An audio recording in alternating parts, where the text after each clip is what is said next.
Have you ever wondered why Earth doesn't have rings? Gas giants, Jupiter, Saturn, Uranus, and Neptune, have them. But the rocky planets, Mercury, Venus, Earth, and Mars, don't. Two theories describe how ring systems potentially developed. The first one says that rings may have formed from leftovers that date from the time a certain planet was forming. Or, as the second one says, they could be the remains of a moon that was either destroyed in a collision or broken apart by the gravitational pull of its parent planet. Scientists still don't know why the gas giants have rings, but they think it could be because they formed in the outer solar system. Rocky planets formed in the inner area of our solar system, which is why they were more protected from potential impacts and collisions that might have formed rings around them. Or the reason is that the bigger planets have a larger volume, which allows a ring system to remain stable. Some scientists think our planet did have a ring system a long time ago. In its early stage, a Mars-sized object hit the Earth, and this probably resulted in a dense ring of debris. But its ring system pretty soon coalesced, and that's the way our moon was formed. More than 10 years ago, in 2011, astronomers found a huge water vapor cloud about 12 billion light-years away from our planet. This cloud is the oldest source of water that we know of. It dates back to when the universe was only 1.6 billion years old, and now it's 13.8 billion years old. This unusual cloud is also the biggest source of water that we know of.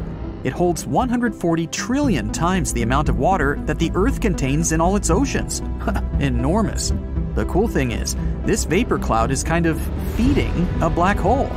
It may contain enough gases, such as carbon monoxide, to help its black hole grow even 6 times bigger than it is now. We all know that Earth has one moon, but there are 2 more asteroids, 3753 Carina and 2002 AA29, locked into co-orbital orbits with our planet. The first one doesn't really circle around the Earth, but has some sort of a synchronized orbit with the planet, which is why it looks like it's following the Earth in a stable orbit, while in reality, it has its own specific path around the Sun. The other one, 2002 AA29, follows a horseshoe orbit around our planet. Its specific path brings the asteroid closer to us every 95 years. You'd expect Neptune to be an extremely cold and dark place. After all, it's an ice giant 2.8 billion miles away from the Sun. There's not too much sunlight there. So noon on Neptune is similar to twilight on our planet. But this ice giant appears to be creating its own heat. To be precise, 2.6 times more heat than it gets from the Sun. This probably has to do with all the pressure near the planet's core. It builds and releases hydrogen, which keeps Neptune's center at a crazy temperature of 9,300 degrees Fahrenheit. But its atmosphere is still quite chilly. It ranges from about negative 240 degrees Fahrenheit to negative 330 degrees Fahrenheit. What shape do you think of when someone mentions storms? Probably long ovals of hurricanes and conical tornadoes. But that's something we see on Earth. At Saturn's North Pole, a storm has been raging for at least the past 40 years, and it has a hexagonal shape. Such a weird shape probably has something to do with Saturn's turbulent gas, or maybe even with zonal jets that extend many miles down into a region of extremely high pressure. Have you ever wondered why planets don't twinkle while stars do? The thing is, if you were out there in space, you wouldn't see them twinkling at all. The reason we see stars twinkling is because of Earth's atmosphere. The pin-sized light coming from a star hits the atmosphere. The atmosphere then refracts it, which sends the light skittering off in a zigzag. That's what we perceive as the twinkle. Planets appear much bigger to us than just pinpoints.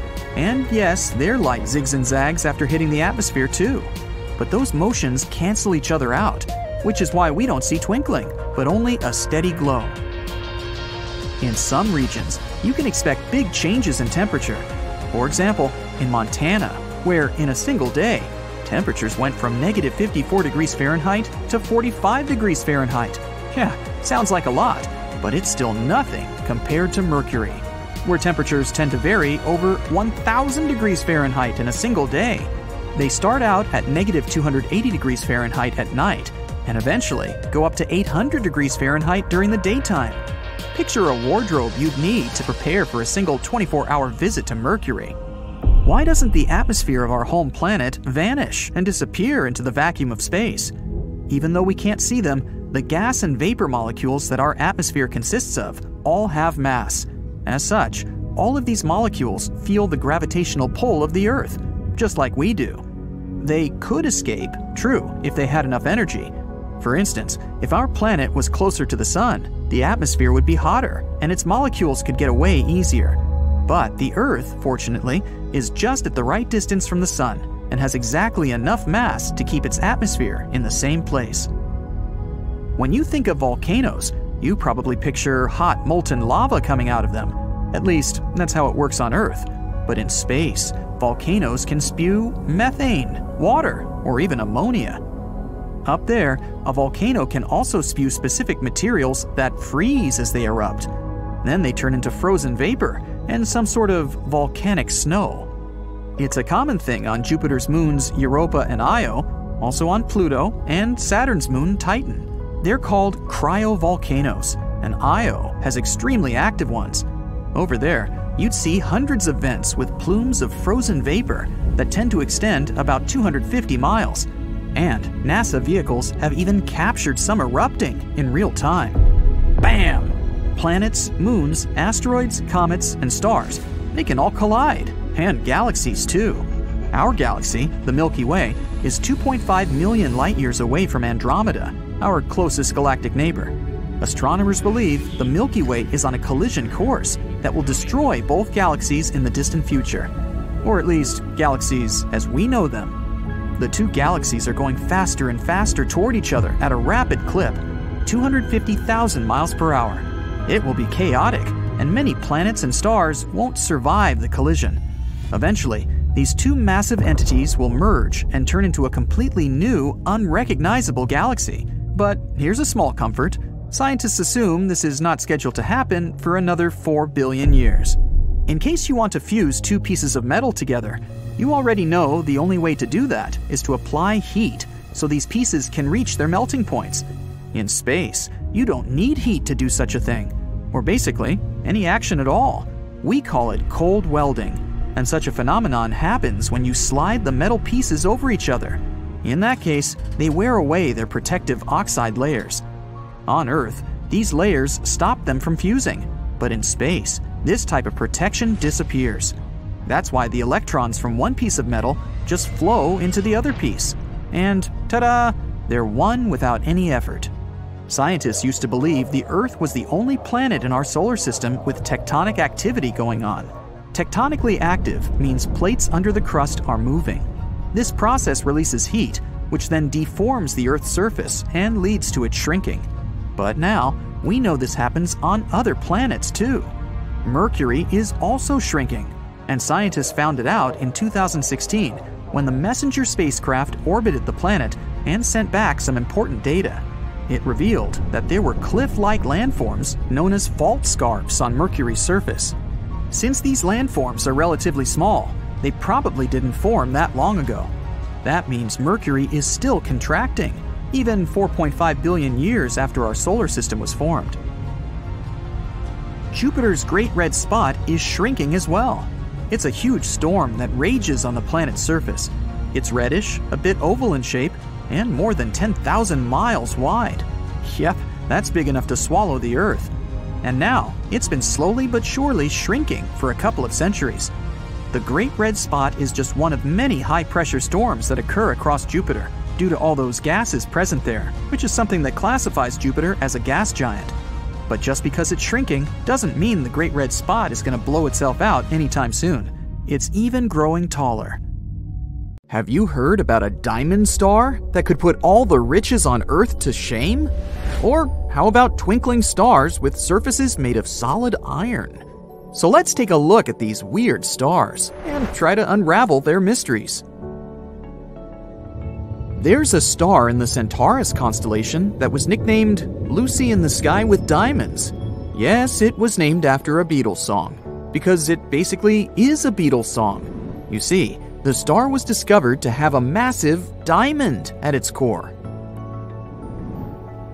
Now, you may be wondering how big this diamond really is. Well, it's estimated to be about 10 billion trillion carats. That's a 1 followed by 34 zeros. To put that into perspective, the Hope Diamond, which is one of the largest diamonds on Earth, is a measly 45.5 carats in comparison. Can you imagine the size of the ring you could make with this star diamond? And it's about the same mass as our sun. But don't get too excited about the prospect of owning this diamond just yet. Even if you were Jeff Bezos, you wouldn't be able to afford it. According to Ronald Winston, CEO of Harry Winston Inc., the diamond is so big that it would likely depress the value of the market. So you'd have to settle for a much smaller diamond engagement ring. One interesting thing about the Lucy in the Sky with Diamonds star is that it's incredibly dense. In fact, it has the mass of the Sun crammed into an object only a third the diameter of Earth. That's like trying to fit an elephant into a shoebox.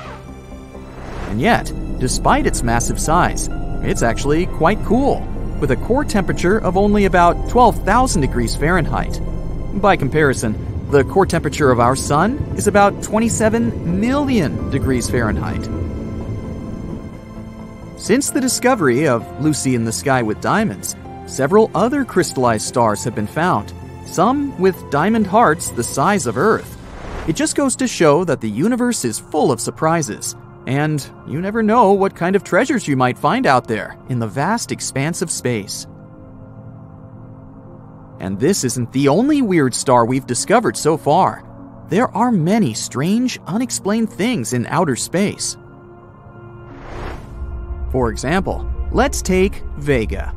Vega, also known as Alpha Lyrae, is a bright star located in the constellation Lyra. It's one of the brightest stars in the night sky and is easily visible to the naked eye from most parts of the world.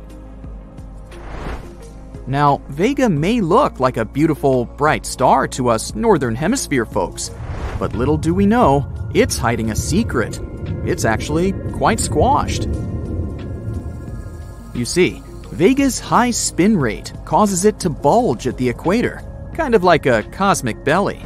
It rotates once every 12.5 hours, which is pretty fast for a star, and it throws material out around its waistline. It's almost like the star is hula hooping. This material is further from the center of the star, so it experiences less gravity, causing it to cool and darken, leading to a gravity darkening effect. So Vega is basically a cosmic fitness guru's worst nightmare. Although for us stargazers, it still looks round because we're looking at it from Earth's pole end. However, if we saw it from a different angle, we'd get a very different view. One that might make us wonder if Vega has been sneaking some cosmic donuts behind our backs. But while we might joke about its equatorial waistline, there's no denying that Vega is still one of the brightest and most fascinating stars in our galaxy.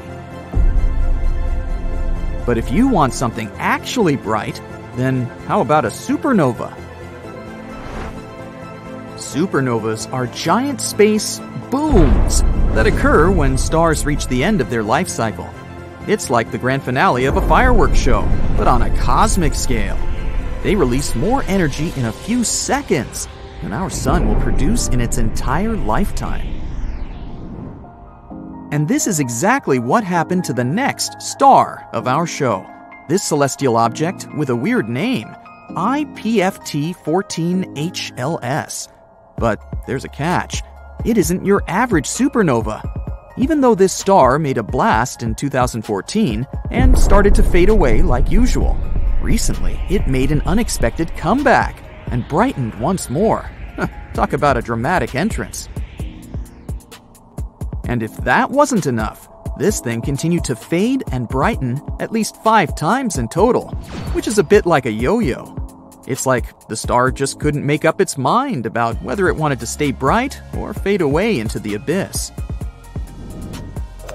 Also, when scientists measured the supernova's spectrum, they found that it was evolving 10 times slower than other stars. Maybe it's a supernova that just wants to enjoy its golden years. All in all, this object is a real mystery.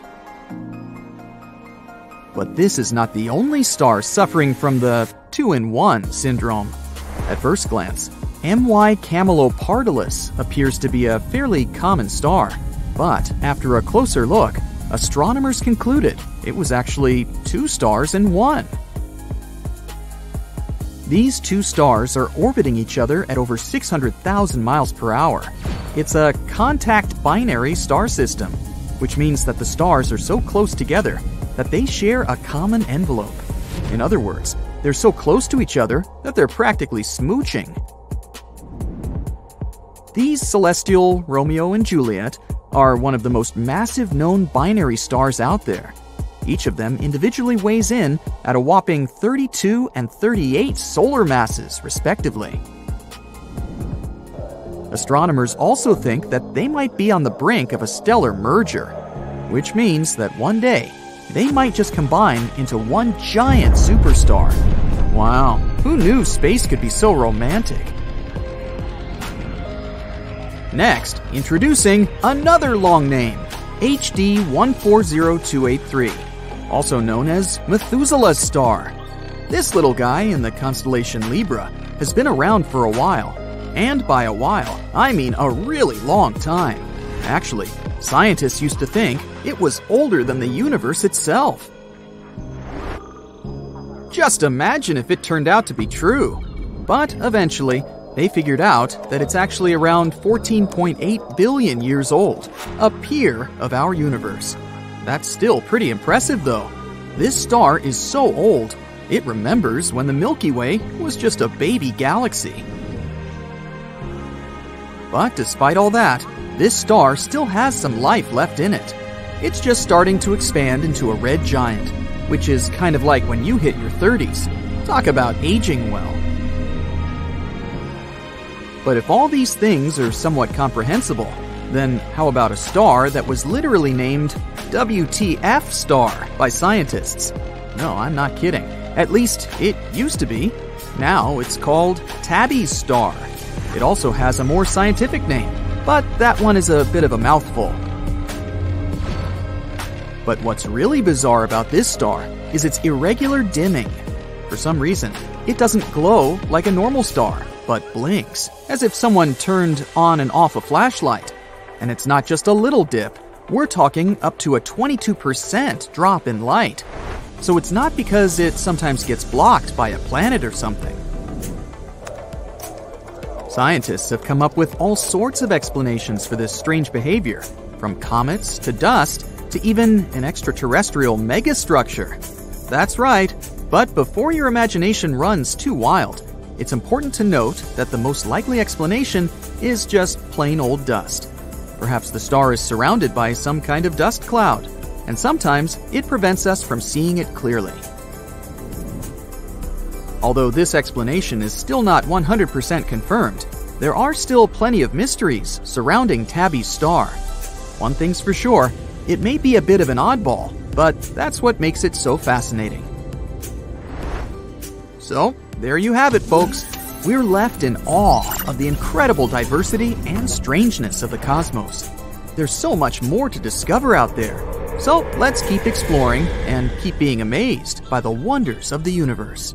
That's it for today. So hey, if you pacified your curiosity, then give the video a like and share it with your friends. Or if you want more, just click on these videos and stay on the bright side. That's it for today. So hey, if you pacified your curiosity, then give the video a like and share it with your friends. Or if you want more, just click on these videos and stay on the bright side.